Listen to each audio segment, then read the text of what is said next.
CNN projects Donald Trump wins the presidency. It's the Batshit. I'm very highly educated. I know words. I have the best words. Crazy Pants. It is time to drain the swamp in Washington, D.C. Super Show. But we are transferring power from Washington, D.C. and giving it back to you, the people. Helping you navigate this batshit crazy pants world. So I got a president who likes me now. Look at those hands. Are they small hands? Are you totally deranged? And now, your bus driver, Matt Stevens.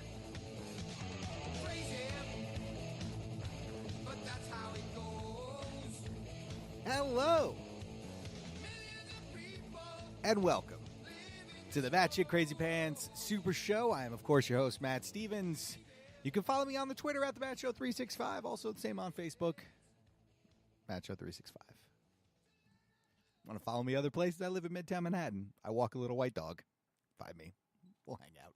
Probably not. I'll ignore you. Anyway, welcome. It's been a weekend. Let's see, some quick things out of the way. The UConn women lost after 111 games. Think about that. The last time they lost was like sometime in 2014 when the world was so much simpler. Think about how much we'd enjoy going back to the times where Republicans were just obstructing Obama blindly. All of a sudden, we're all pining for a time when George W. Bush or his father, George Bush, or hell, even Ronald Reagan was president. But of course, it's not that way, and we got a lot to get to today. We're gonna do more of a. This is for today's show. It's more of like a broad stroke on some issues that are going on right now. The Nation did a really good article on different studies that have come out since the election about how diversity, the fear of diversity, helped Trump win the election. The the GLAAD, which is the organization that helps LGBTQ youth, came out with a study as well about how people feel about working with gay and lesbians. We're talking about Trump's America, which right now is not great. And forget about the other stuff. We're talking about the thing he's supposed to be good at. We talked about this last week, but I actually have numbers to back this up. We also have Pat Robertson saying crazy stuff because that's what he does. That's not the batshit crazy pants thing of the week, though. That goes to some other people who are even crazier. But we're going to start with the LA Times. And I'm going to play this first because there's probably going to be some cursing. Earmuffs. Just one more time. Just if there's kids in the room. Earmuffs. Or just tell them to leave. Also, as always. Hail Trump! Indeed. Hail Trump! Hail Trump. So the Los Angeles Times, their Times editorial board, is writing a 4-part article on Trump. The first part is Our Dishonest President. The second part is Why Trump Lies. And then the third part comes out Tuesday, and the fourth part comes out Wednesday. This is from the first part, Our Dishonest President. And when I saw this yesterday, somebody shared it on, I don't remember how I saw it. It was probably on Facebook or Twitter or blah, blah, blah. But it made my head explode. And they try to rationalize their stupidity. Now, I'm not saying they're stupid, because to be on the editorial board of the LA Times, you probably got to be kind of smart, right? You can't be stupid. It's not something that, say, like, George W. Bush could, like, buy his way onto, like he did with oil and baseball teams. Although he knows a lot about baseball. By the way, happy baseball season. So I'm just going to read you. Okay. And when you hear it, you might be one of these people. And if you're one of these people, then I have a message for you after this, because it really makes my head explode how people just either don't pay attention or are paying attention but don't remember or don't learn. Okay? So if you do all of those things, know that I'm really talking to you right now. I'm not going to sugarcoat this. I'm talking to you right now. But please remember. Earmuffs. It's because it's coming. It starts off like this. It was no secret during the campaign that Donald Trump was a narcissist and a demagogue who used fear and dishonesty to appeal to the worst in American voters. The Times called him unprepared and unsuited for the job he was seeking, and said his election would be a catastrophe. Here we go. Still, nothing prepared us for the magnitude of this train wreck. Like millions of other Americans, we clung to a slim hope that the new president would turn out to be all noise and bluster. Or that the people around him in the White House would act as a check on his worst instincts. Or that he would be sobered and transformed by the awesome responsibility of office. Instead, 70-some days in, and with about 1,400 to go before his term is completed, it is increasingly clear that those hopes were misplaced. Then they go into different things, the things he signed into place, getting rid of the EPA, doing all these things. I'm trying to breathe because I don't want to yell all at once so you can hear what I actually have to say. And here's how it goes. Are you fucking kidding me? Seriously, LA Times, where the fuck have you people been for the last 30, 40 fucking years? Seriously, were you all dead? Were you all in a coma? Were you resting? Were you not reading the paper? Were you just doing crosswords? What the fuck have you people been doing for the last 30 years?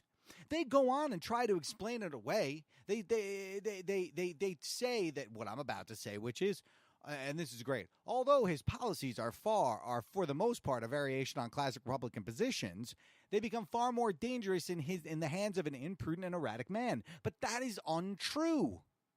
Because no law goes from the president right into becoming. It goes through the House and the Senate first, and they put their paws all over it. And usually, he submitted his budget, and most senators and congressmen will say it's dead on arrival because they're supposed to submit a budget, but then Congress tinkers with it and screws with it. I mean, are you guys kidding? Seriously. You're surprised? You are? Because if you are, you shouldn't have the jobs that you have. Okay, maybe like the arts and literature guy can keep his job. But the rest of you people who do this for a living should never, ever, ever. Republicans for 30, 40 years since I'm 41 years old. And since I've been alive, Republicans have been talking about getting rid of the EPA. It's a waste. They've talked about making tax cuts for the rich and not making tax cuts for the poor. Now, they don't say it like that, but that's what they're talking about. They've been talking about getting rid of abortion, making it illegal for abortions to exist. They're talking about making it so that guns can go everywhere. They're talking about immigration, border security. I mean, I don't understand. They've wanted to privatize Medicaid, Medicare, and Social Security. Seriously, like George Bush tried to do this 10 years ago. So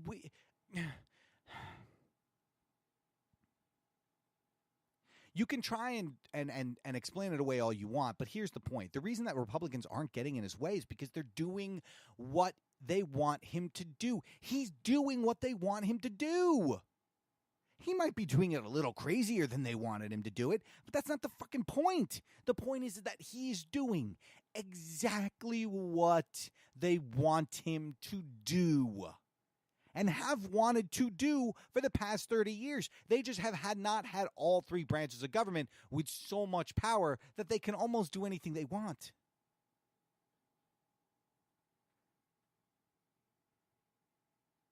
If you look at it's not like Donald Trump is proposing new ideas for the Republican Party. We just haven't. The only thing we've really seen in action, the things that we've really seen in action are when you deregulate, things get fucked up. When you keep giving more money to the rich and less money to the poor, the imbalance happens, and sooner rather than later, there's going to be something like in 2008. It's going to happen again. Every time the Republicans have enacted one of their policies, one of their major policies, it's been a major disaster. Now, it always takes about 15, 20 years, so it's hard to blame it on one particular person. But it's not really. If you have any common fucking sense, it's not hard at all. But when you're talking about the other stuff, the stuff that surprises you is like the EPA and their stuff on immigration. Are you kidding?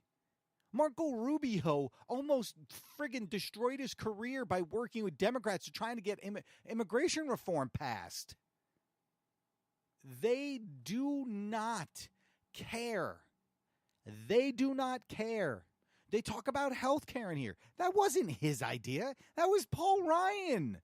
He didn't want to put his name on it. That's how bad it was, guys. Let me tell you something. If Donald Trump really loved it, he would have called it Trump Care in a fucking second. In a second. He'd put his name on the wall. He would put his name anywhere if they let him. And he didn't want to put his name on that because it wasn't his, but they pushed it through. It didn't get voted on, but they tried.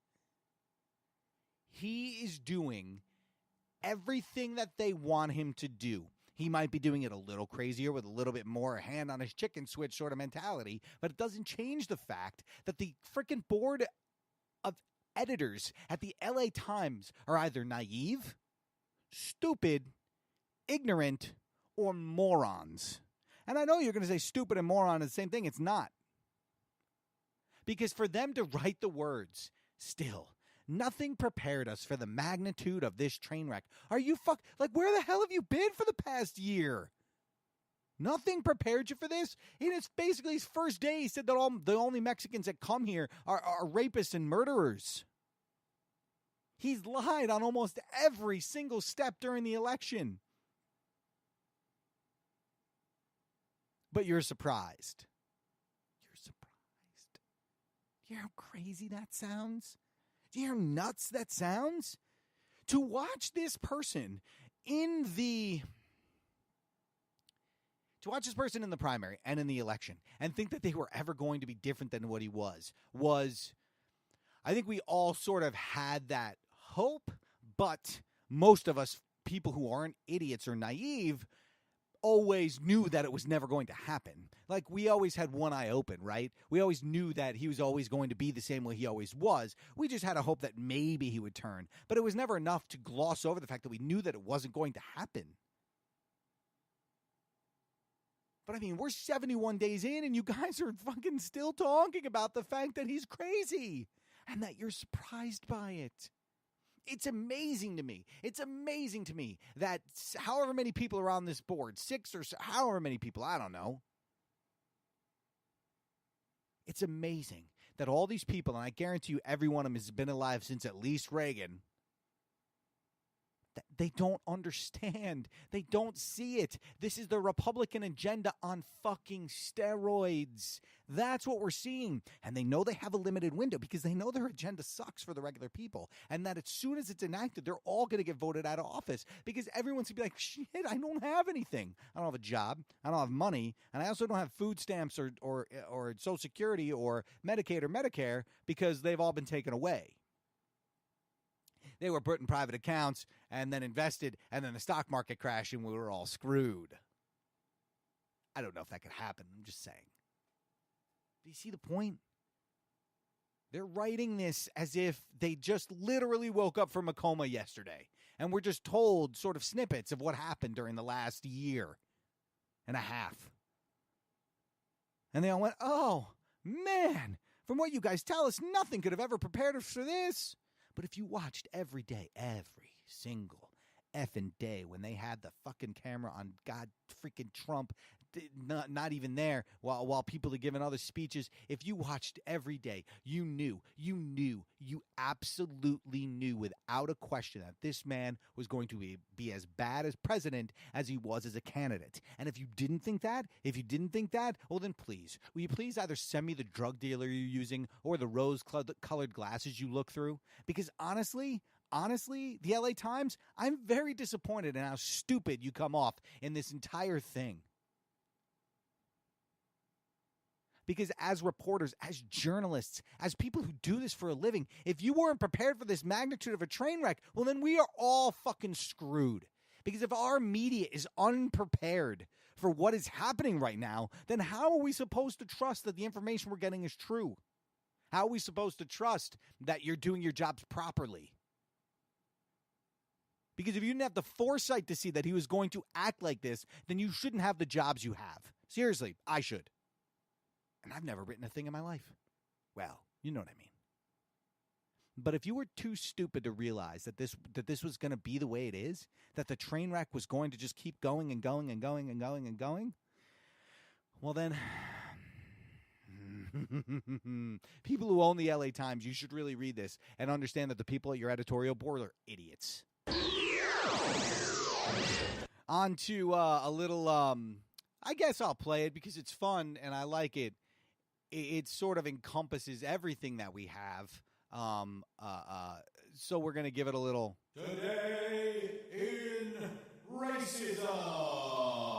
Well, I'm going to include, when I say racism, I'm going to not saying that the gay and lesbian community are a race of people. Although I guess maybe, I don't know how that works. Anyway, so, okay, look. I'm going to incorporate sort of two ideas together that are not meant to be together, but I think that when you take it all into account, you're going to see what's going on with the country right now and the battle that we're truly in. And it's become less about middle class and rich, and it's become more about color and creed and sex and religion and how you identify with those instead of money. Although money is still important, but even though we look at things as middle class, that's all changed. And it starts with GLAAD, and they're the nonprofit organization, and they do a study every year. It's an accelerated acceptance study analyzing how people accept gay and lesbian, transvestite, questioning, bisexual relatives, neighbors, and coworkers, okay? So they call, I don't know how, I guess they call people and like, do you like gay people? And they say, sure. So what they found was, basically the question is on a scale is how comfortable they feel, how uncomfortable they feel about people who are exploring or questioning their sexual orientation. And the average of that response was just over 31% feeling very comfortable or somewhat uncomfortable with the question. Now, that apparently is sort of around the mean. I guess it went up about 3% in 2014, 2015. You think some of that was because of the gay marriage thing. The community got a lot of coverage that year. But I think the gay marriage thing had a lot to do with it. It stayed stagnant since then. But 31% is not a lot. That's 31. Think about it from this perspective. What they're saying is out of 100%, okay, out of 100% of people, 31% of those people are okay or somewhat okay with gay people. Lesbians, bisexual, transgender, questioning. That's not a hot, so the 69% aren't? I mean, I guess what... I was reading this and it was really making me upset because when you see that the UCLA's Williams Institute found that 20%. Oh, by the way, it's just from Vice broadlyvice.com or broadly.vice.com. They found that 20% of gay people report being discriminated against a job during a job interview. So 31% are okay or slightly okay with. Like they might be uncomfortable with the really, really, really gay guy. But the gay guy who's kind of like them except just sleeps with men, that guy's okay. And lesbians, all white guys are okay with lesbians. That doesn't matter. Unless they don't look like beautiful lipstick lesbians and they're just normal people, then it's not good. But if they're pretty and they want to kiss, they'll look at that. So we have a problem, right? We have a huge problem because the community, and I'm just going to call it that because saying LGBTQ is just, it's too much, and I fumble over it every time, and I feel bad about that. So the community has a bad image, right? They have a bad image. They're perceived by the, let's say, some of the movie characters that have been portrayed as them.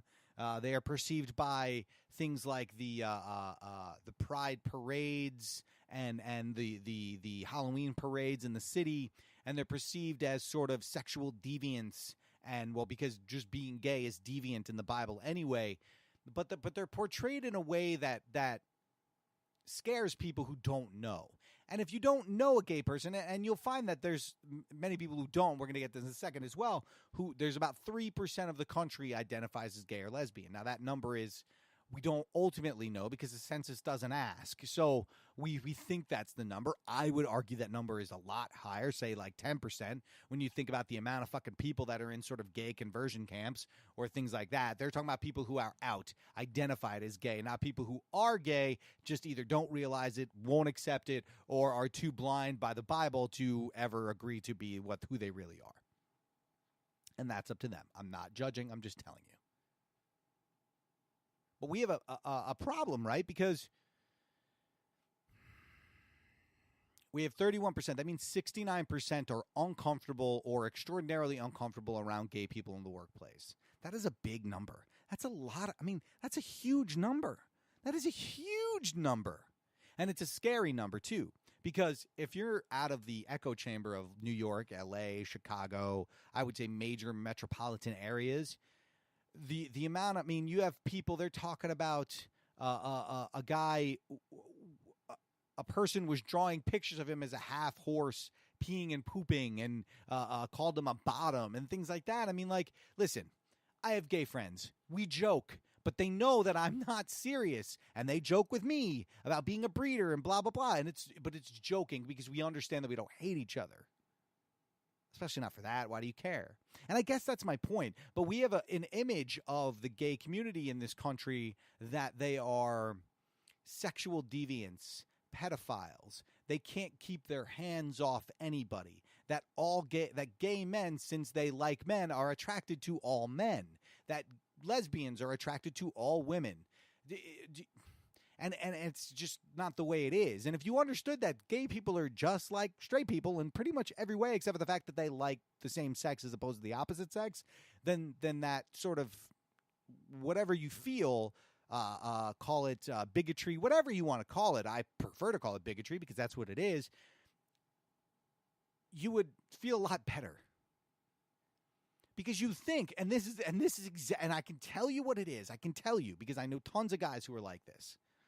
They are uncomfortable being around gay guys because they think the guy's checking them out and they want to touch his dick or whatever. And I got news for you. They don't. They might, but they don't. They don't. And here's the thing. If they come on to you, just say, I'm sorry, man. I'm straight. I'm not interested. But thank you. That person will go, oh, okay, no worries, man.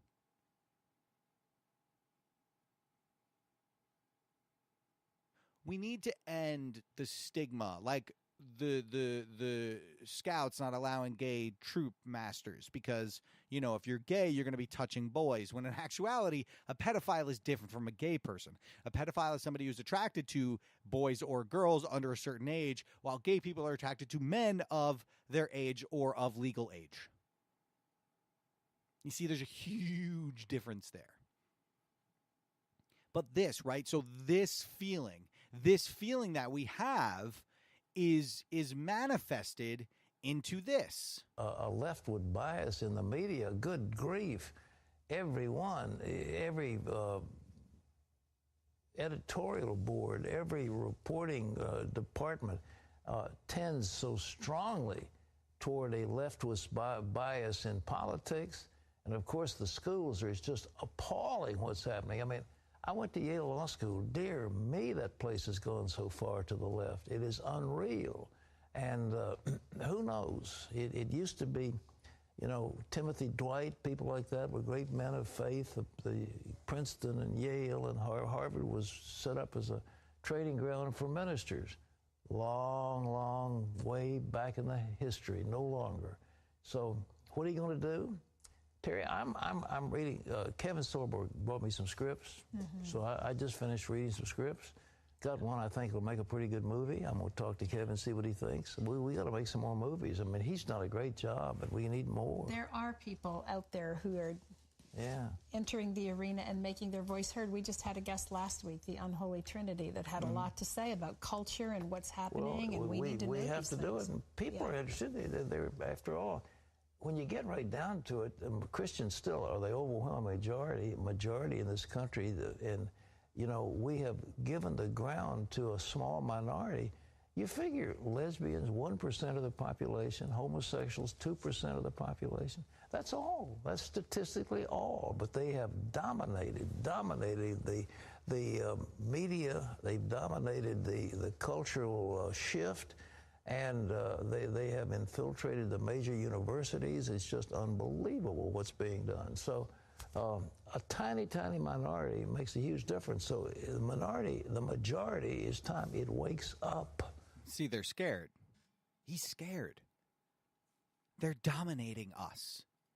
They're dominating us. They're in our schools. They're in our government. They're making decisions. Oh my God, they have equality. They can get married. Oh my God. But that's what happens when you have a loud voice. Now, the problem with his numbers are that he says that, the majority of the country is Christian. That's true. But if you say the majority's country is Christian, I would say half of those people aren't radicalized wackadoos like you. See, most of them are good Christians who believe what Jesus said, which is treat others like you'd like to be treated. That everyone's equal, that it doesn't matter, that we are all equal in God's eyes. And you can believe one particular part of a scripture that you want that makes homosexuality bad, which I still don't believe that's what it means, but still, you can believe that. But then you can't do anything else either. But you see, they're scared. So this 31%, as this ticks up, as it keeps going up, because let me tell you something, if we had this data back in the 1800s, right, it would have been the same with black people, right? It would have been the same. So it ticks up slowly. And so it seems defeating right now at 31%, right? It seems defeating, but it ticks up. It ticks up. And when they got good news, it ticked up 3%. And if we had this data, say, in 1880, right, even 1900, after the slaves had been freed and blacks were allowed to go into the world. Now, I'm not comparing. Please trust me. I'm not comparing the two things. I am not. Do not think about that I'm doing that. What I'm saying is that over the years, you would have seen upticks in how white people felt about working with black people. The same way you're seeing about how straight people are with working with gay people. It takes time. Should it take time? No, because why should you fucking care? Why do you care? Why do you care? But the thing that they're scared about is not just this. It's not just this.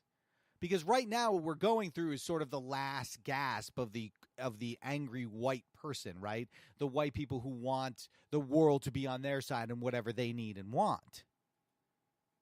We find that The Nation did this great article on a lot of studies. This is Sean McElwee and Jason McDaniel. And they were talking about how, well, we all knew, right, that the idea that that racial diversity and how it was getting more and more towards a more racially diverse country, that more white people are going to vote their sort of what they need to be done, like by voting in old white men who will then only have old white men or old white women be in their cabinet and so on and so forth down the line. So it became less about money and more about racial diversity and how they're trying to either stop the racial diversity or they just felt more comfortable voting for Trump because they didn't want a woman president, or they felt that they had their voice was not as loud as it was before. And it's a really great article because it shows actual numbers, how people who voted for Romney voted for Clinton because of the way that Trump talked, and how white people who voted for Obama, who feared after Obama won that racial diversity was getting too much for them, then turned to Trump, which is kind of crazy if you think about it, right? You'd never think that. But Obama being president is a huge reason why this exploded this past year. Because if he can be if one of them can be president, then they can do all sorts of other things, right? They're going to be taken over. And the number they don't want to hear is, as of census, it's projections, right? Everything's projections, but they're not usually really wrong by this. And by 2043, African Americans, Latinos, Asians, and other mixed races will together be the majority of the population. So now they won't be, any one of them won't be, but them together as a block will be more than white people. And that's a number they hate. Because you throw into that gays, lesbians, transgender, bisexual, which by 2043, that number will be more than 3%. That number will probably be like 10 and 15%. And you add those into the mix as well. Those are white people, not white people, but if they are white people who are gay and lesbian, whatever, and they're voting Democrat. That helps as well. See, these are all the things they don't want, and that's why you're seeing this. And you're seeing it all around the world, too, guys. This isn't just here in America. It's happening in England, and it's happening in some of the Scandinavian countries. It's happening in India. It's happening in France, Italy. It's happening in other developed nations around the world, that these sort of radical right-wing sort of white nationalist parties are becoming popular in certain areas and are gaining momentum because white people see the writing on the wall. They see the writing on the wall that it's almost time for their reign to be over, which is literally the best thing that could ever happen for this world. If we all just were sort of different shades of different colors, which we are sort of now, but without any one being the dominant over the other. But these numbers are amazing because you can see that that when you look at racial diversity, that the people who aren't scared of it, like somebody like me, right? Like, I don't care. I want everybody to be treated equally. That is what I want. I don't care what color you are. I don't care what religion you are. I don't care who you have sex with. I don't care. I don't care.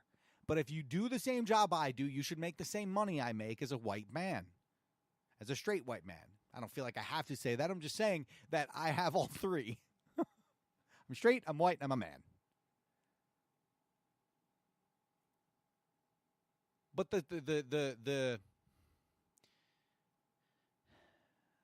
but it's still a thing that white people can't get over, because out of all the groups, when they did these things, the group that showed the least optimism about rising diversity were white people. And that's because it means the end of their reign. It means the end of them getting perks. It means the end of white socialism, where you get tax breaks basically for being a white worker in a white business. Now, that's not how it worked, but it's a very simplistic view on the whole thing, but trust me. And these numbers should scare the hell out of Republicans, and that's why one of the reasons why they're trying to do so much so fast. Now, I know it's 2043, but this changes more and more every year. And that's saying 2043 where they will be in the majority. But until then, as that number keeps rising, Democrats, if they can finally get their fucking act together, can bounce on that and take advantage of that.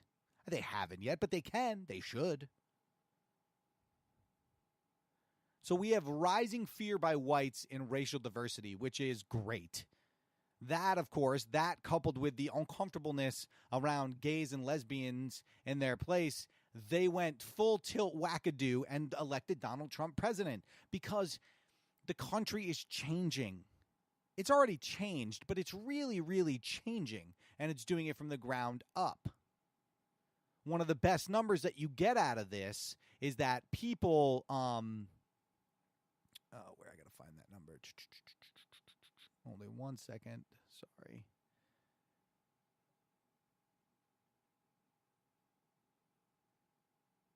People under the age of 34 are 64% accepting or totally comfortable with gays and lesbians in the workplace. And that right there is the sign of good things to come. And I'm sure if you asked them about racial diversity, they would also be on the upside of that, on the higher side of that as well.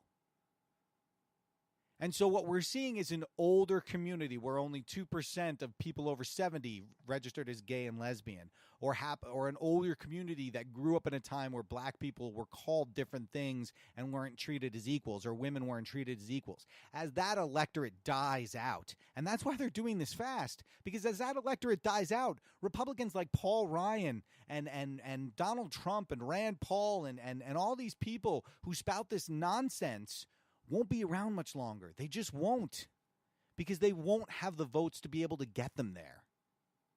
And that's what we can hope for in the end.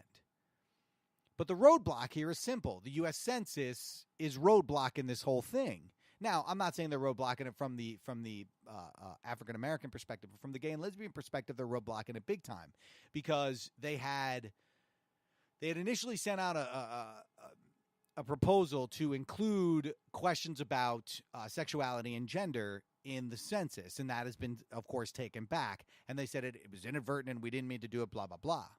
And that was for the 2020 census. Now, the problem with that is that It's a very easy way by not doing that. It's a very simple thing not to do. And by not doing it, you are keeping, basically, you're making the community invisible, right? Because they won't be able to get certain benefits because it won't matter. It's not on the census, it's not covered by the census. We won't know how many exist in certain areas to make laws different for those areas, maybe on a local level. They won't be counted, right? They just won't be counted because we don't want to know what the number is, right? Republicans don't want to know what the number is because that number scares the shit out of them. If that number ever were 10%, it would make their heads explode. And so they don't want to know.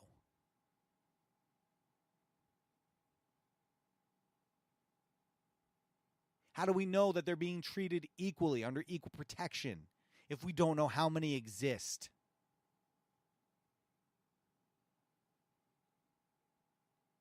It should be included in there. It shouldn't matter, but it should be included because we have a diverse country and we need to start making our laws based on that and less on the Bible. But if you don't count them, if you only count them as 3/5 of a man, then guess what? White people, white, straight people, Christians will always win, always win, always win. And that's why they need to be counted. And that's why we need to keep upticking on our racial diversity and keep upticking on our acceptance of the gay and lesbian community. Because the only way to win, and to win forever, the only way to win and make this country really what it can, should, and will be, is by getting those numbers so high, that the racist white voice, although will still exist, will be merely a whisper rather than a scream. On to the Democrats, and folks, listen, I told you when they do something or say something, we will talk about them, okay? We have breaking news, not breaking news, I'm just kidding. Two real quick things, okay? The Democrats have apparently found a spine. I didn't know they did spine transplants, but apparently they do, which is nice to know if I ever need one, but I don't think that's true. I've never really had a problem telling people how I felt. But good old Tommy Perez, the guy who won the election because the Clinton and Obama people put him into place, even though most of the people wanted Keith Ellison, including the two leaders of the House and the Senate, and Bernie Sanders, who's the most popular politician in the country right now. But forget about that for a second. Tom Perez got up in front of a group, I believe it was the Working Families Party? Yes. I was speaking in New Jersey at an event for the Working Family Party. This is via The Hill. Tom Perez says, quote, he wants his name on everything, which is what I just said, except the proposed health care legislation. I will tell you my idea because you know what embodies their program? I don't care. I'm sure there was a huge applause at that line. Referencing the GOP's failed measuring, added, course, because they don't give a shit about people. Now, I bring this up because, not that this is news, because if you're a person who's not an idiot like the people at the LA Times editorial board, you would know that Republicans have not given a shit about people since the beginning of time. Since the beginning of this version of the Republican Party, they do not give a shit about people who aren't rich, white, and Christian, or who aren't dominionists, or whatever version of their Christianity you want to call it. And so when he says that, it's an applause line. It's true. It's not false. It's an applause line. But that's what these rallies are. They're just filled with applause lines. It's meat. It's red meat for the idiots who go. And I'm an idiot. I am an idiot who goes. But I hate it. I hate it. Because there's never policy. It's never what we're going to do. It's always just destroying the other person's ideas. And so Tom Perez failed to do something here. And he did the one thing that we want him to do, which is sort of say things that will, hurt the other side, even though nobody who's on the other side cares what he says. But he missed a golden opportunity here to sort of put forth the Democrats' idea to either fix Obamacare or replace it with something else. And he did none of those things. He's the leader of the DNC, and he did none of those things. And if you're telling me he doesn't have the power to do those things, he absolutely does. He's the one who, they have the platform, the party platform. He could have just used that. He could have talked to senators. What do you guys want to do? Give me some bullet points to give to the crowd. But no, it's just red meat because they don't give a shit about people. No shit, dude. They haven't given a shit for years. They didn't give a shit when you worked for Bill Clinton, and they didn't give a shit when you worked for President Obama. And if you think that we don't know that, well, then that makes it even worse. But I commend you for at least trying to have a spine. I mean, it's nice to know that, like, you don't really have you. It's nice to know that you used the spine, you just didn't use it in the right way, right? We always want to be going after them, but we want to do it in a way that instills our values and rights. And so mocking them is fine. But in the same sentence, see, Democrats, if you want to go after them, that's fine. But in the same sentence that you say they don't give a shit about you, your next sentence should be, we do, here's how we're going to do it, point A, point B, point C, point D. But you're no different. And we know that you're no different. And so we move on to the Supreme Court, where the Dems, again, have gotten a spine. They now have the 41 members, or votes, whatever, however you want to put it, needed to filibuster Gorsuch. I believe Chris Coon of Delaware was the last person to join in. And he says he will be voting against cloture, which is some nonsense. You know, it's all these ridiculous rules that they have. So now we have a couple things that can happen.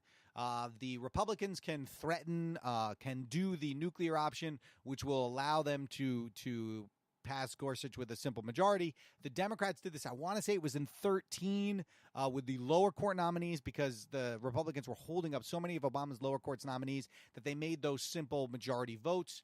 The Republicans can make it a simple majority vote for the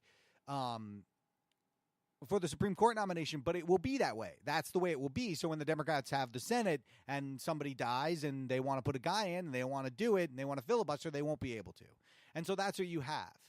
Now, listen, in a normal government, in a normal world, in a normal place, you would have somebody else be put into this position knowing who wouldn't get as much of a fight, but they're not going to do that. They want Gorsuch on the court. He's young. He's a crazy lunatic Christian who will do everything he can to get rid of gay and lesbian rights and abortion rights. He will do those things, and he will help corporations. I guarantee you that anytime a corporation comes to the Supreme Court against a regular person, the corporation will get Gorsuch's vote every single time.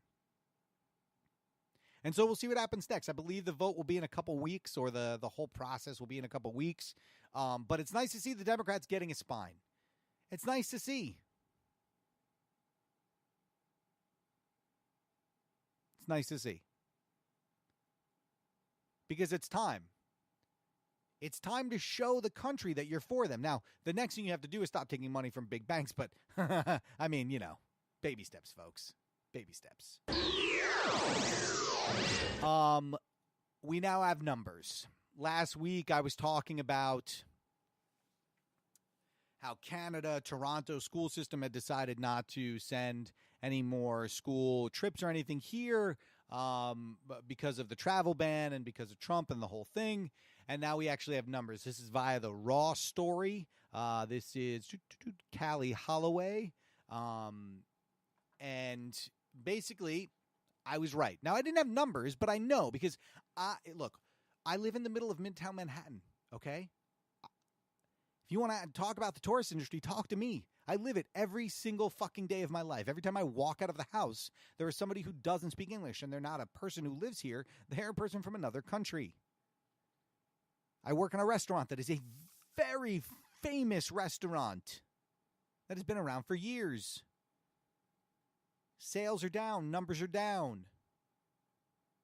And we now have numbers. We're calling it the Trump slump, which is a great name. It's a drop in international tourism that's predicted to cost the United States more than $7 billion. $7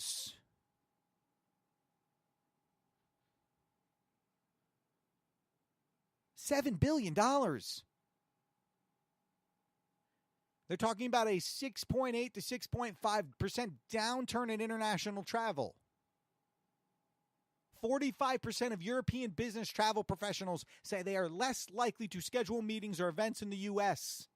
That's according to the LA Times. I might look into that number because they're idiots. And what's the reason? We all know what the reason is, right? We all know. It's just the wackadoo nonsense that happens when you have a president like Trump. You add the travel ban into that, right? You add the travel ban where it's not enacted yet. It's been turned down by 2 judges, but there's still rogue border people and people in the TSA who are making it so people can't get into the country. And why would you want to deal with that? Just go to another country. You'll come here in 4 or 8 years if we have a new president. It also doesn't help that in 2016, you had, Turkey, Arab Emirates, Bahrain, Bahamas, the UK, Germany, and New Zealand all issued travel warnings to citizens due to the U.S. issues with mass shootings, general gun violence, police murders of black citizens, anti-LGBT bathroom laws, and ongoing social upheaval. So Trump, putting his America First policy out there by building walls and kicking out anybody who isn't white, is making it that nobody wants to come here.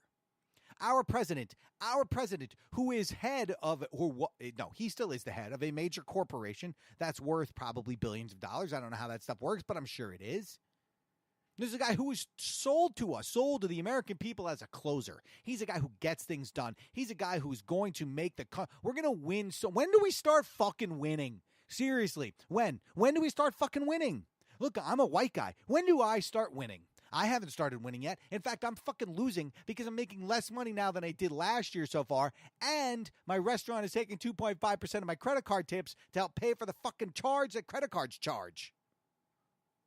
When do we start actually winning? You know what he meant, folks, when he said that we're all going to win so much? He was talking about Trump Industries, because Trump Industries is winning a lot.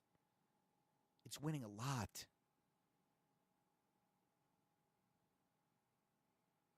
We haven't seen drops like this since 9/11.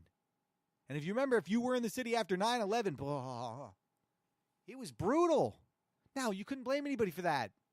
I mean, you could, but yeah. This is actual fact. It's all about what he is doing as president of this country, mixed with the radical right and their sort of mass shooting mentality, mixed with the sort of anti-immigrant, not white sentiment that we sort of breathe off as a country right now. Miami could lose $736 million. New York City is, if it just drops 300,000 fewer people, that's 300,000 fewer people. That could be roughly $900 million. But it's Donald Trump, right? It's Donald Trump. It's his America.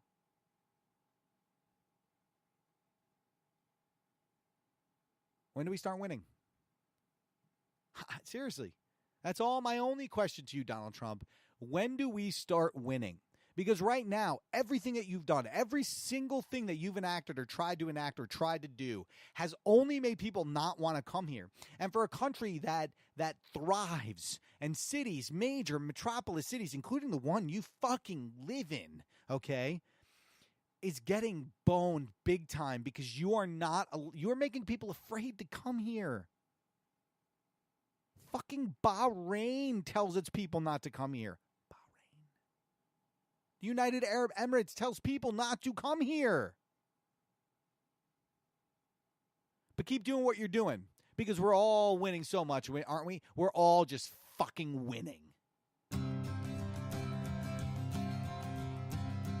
Angry Scottish Jesus reading Donald Trump tweets. I said angry Scottish Jesus reading Trump tweets. He does it to make you laugh. He does it to make you cry. He does it to remind you that Trump is still president.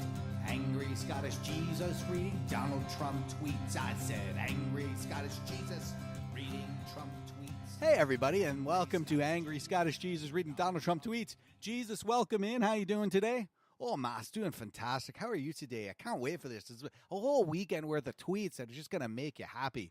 Well, Jesus, what do you say we just get into it? What do you think? Oh, Matt, that sounds fantastic. Now, I'm going to go through. We're going to start on April 1st, okay? And this is Donald Trump. And this is the first tweet of the day. When will sleepy eyes Chuck Todd and NBC News start talking about the Obama surveillance scandal and stop with the fake Trump-Russia story? It's the same fake news media that said there's, quote, no path to victory for Trump that is now pushing the phony Russia story. A total scam. Total scam. And then he gets going, right? He gets really into it. It's all April 1st right now. I'll tell you when we get to April 2nd. Right now, it's all April 1st. The failing New York Times finally gets it. Quote, in places where no insurance companies offer plans, there will be no way for Obamacare customers to use subsidies to buy health plans. In other words, Obamacare is dead. Good things will happen. However, either with Republicans or Dems. Uh-oh. Jesus, what do you think's going on there? I don't know, Matt. It sounds like he's losing his mind, but I'm pretty sure he's saying that he'll work with the Democrats to get health care done. Could that be true? Apparently, that's what he's saying, right? That's what that says. I don't know. I mean, I'll believe it when I fucking see it. You know what I'm saying? I do, Jesus, I do. Will you continue? Of course. Wow. At Fox News just reporting big news. Source. Official behind unmasking is high up. Known intel official is responsible. Some unmasked not associated with Russia. Trump team spied on before he was nominated. If this is true, does not get much bigger. Would be sad for US. Anybody, especially fake news media, who thinks that repeal and replace Obamacare is dead, does not know the love and strength in the our party. Sorry, I got a little pirate there, but when he said our party, it just sounds like you should be a little piratey, you know? This is now April 2nd. He's apparently over the other stuff, and he's now on to this, right? But if you notice that there's a pattern, it's either Obamacare or it's Russia, right? It's never anything important. Well, it's all important, but you know what I mean. Talks on repealing and replacing Obamacare are and have been going on and will continue until such time as a deal is hopefully struck. The real story turns out to be surveillance and leaking. Find the leakers. He's very worried about the leaking. I don't know. It sounds like a personal problem, doesn't it? He's very worried about the leakage. Maybe you should get one of those, what do you call them, colostomy bags. Maybe you should get one of them. Probably, Jesus, it might help. You think Donald Trump probably smells like he pees himself? Probably a little bit. You know, he's old. It happens sometimes. Such amazing reporting on unmasking and crooked scheme against us by Fox and Friends. Spied on before nomination. The real story. Was the brother of John Podesta paid big money to get the sanctions on Russia lifted? Did Hillary know? Folks, you're going to have to excuse me on the next one. It's all in caps. He's very excited. Here we go. This is 13 hours ago. This is this morning. It's very exciting.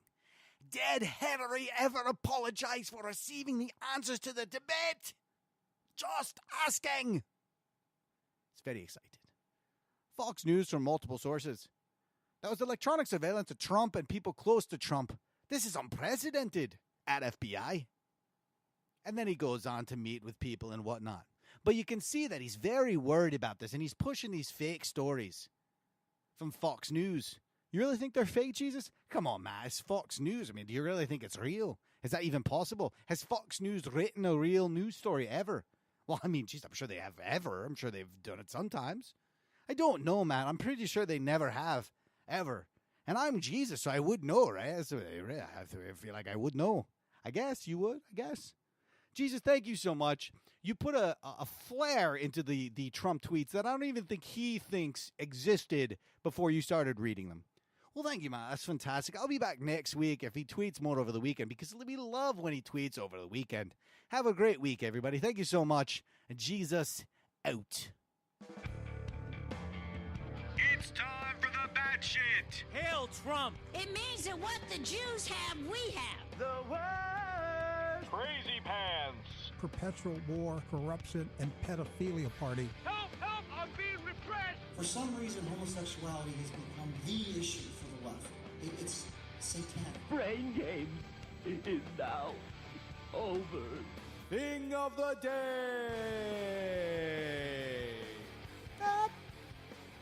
Oh, yeah. So we're going to get to it right now. The Batshit Crazy Pants thing of the day. I'm just going to play it for you. This is off the American Pastors Network. This is Sam Rohrer with guest Gary Dull and David Kistler. I mean, never has a person's name been more apropos than Gary Dull. But hey, who am I to talk? And I'm just going to let you talk, just let you listen to what they have to say because some of it's crazy. I think that as we are going to see as we work our way down through this program today, that those who are of the religious left are people who deny the authority of the Scripture. They deny the biblical worldview.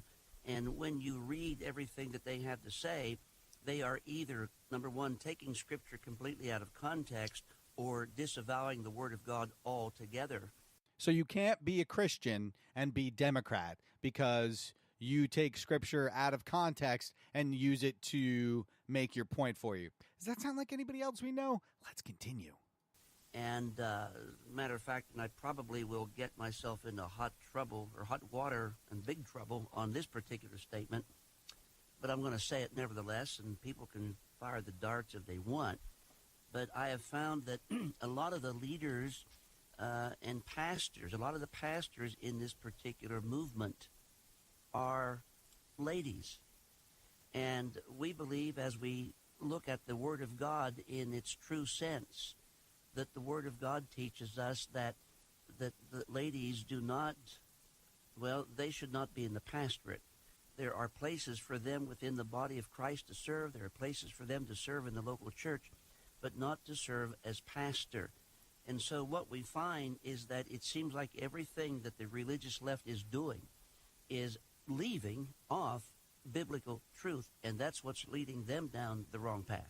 Actually, what they're doing is they're taking the Bible and actually doing what it says to do. They're helping the poor, they're helping the needy, they're helping the sick, they're helping the less fortunate, they're treating others as they should be treated. They're actually taking the Bible and using the parables that it teaches you to treat people well and do nice things for others where you're not doing that. Also, this is my ignorance, and I apologize for that. I know that there are women rabbis. I know that there are women priests, not in the Catholic religion, obviously, but other places. There are women pastors, I guess it would be. I don't know if there are women who lead in the Islamic community. I don't know. A Muslim community, I don't know that. But pretty much a lot of the other religions have women as pastors, and I don't really see a problem with that. I mean, you can say that God said that, but I mean, did God really say that women shouldn't be pastors or anything? Or is it just that white guys who were scared of women taking over and being better at it than them? Last Friday at the American Pastors Network, we had a webinar, and we had a fellow on here who was a former imam. The title of that webinar, which was called Beheading the Church, Is Islam Luring the American Church into Denying Jesus?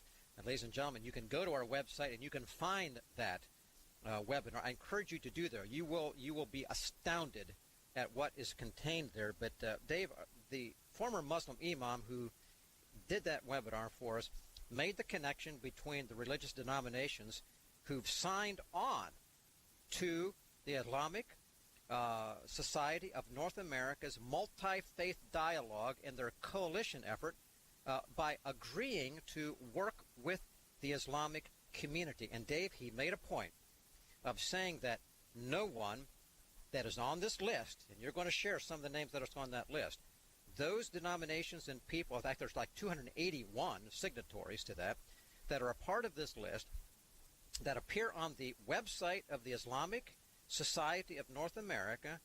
They have a program called the Shoulder to Shoulder Initiative. And that really is this interfaith dialogue, but no one, Dave, gets there. And this is what the imam made clear. No one gets on that list unless they have agreed to the Islamic Quran piece. They have the equation that says that you cannot be a part of that unless you agree with a portion of the Quran which says that Jesus Christ is not God. That's right, that Jesus is not the Son of God. That is a requirement for getting on this list. Sam, this is unbelievable that some of these, what have been considered down through the years, mainline denominations have actually signed on to a document in connection with the Islamic Society of North America denying that Jesus is the Son of God. Sam, it's absolutely unbelievable. Well, let's be fair. Jesus isn't the Son of God. Jesus Christ existed, but he's not the Son of God. He's just a man who preached back in those times. But you see how they get really bent out of shape, right? Like somebody's trying to now. I don't know if that list really exists. That might have been something they read on Breitbart and doesn't exist. I've not been able to find anywhere that says that in order for the get behind this group, you have to sign this list. I've searched for it all day and I can't find anything. If you find something, please send it to me at the Matt Show 365. I'd really appreciate it. But these guys did an entire show based on a Reuters story that was written based on the activism of the religious left since Trump has been president. And all they did was they went in and basically said that these people are not religious because you can't be a Democrat and be religious, and that it's because of them that we are forsaking our religion, and they're signing on to work with Muslims in this country by signing a piece of paper that says they don't believe that Jesus Christ is the Son of God. The scary part about this, and we'll end here, is that you can't fight ignorance like this. You can't fight blind faith like this.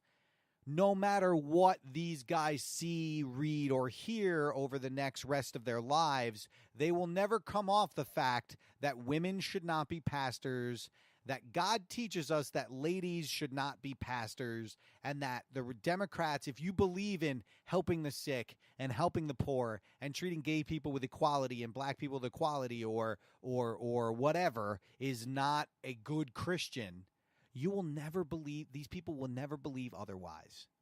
It's a fight we can't win. And so what we have to hope for with people like this is that when the group I was talking about dies out, the people over, say, 70, when they're gone and their stuff is gone, we hope that the voices they left behind are a little less ignorant and a little more mindful of the world that they live in. But I don't believe that's going to happen. Do you? Anyway, thank you so much for listening. This has been the Batshit Crazy Pants Super Show. You can always follow me on the Twitter at the Bat Show 365. And as always, Mr. Clint plays us out. Farewell and adieu to you fair Spanish ladies. Farewell and adieu, you ladies of Spain. For we've received orders for to sail back to Boston. And so never more shall we see you again.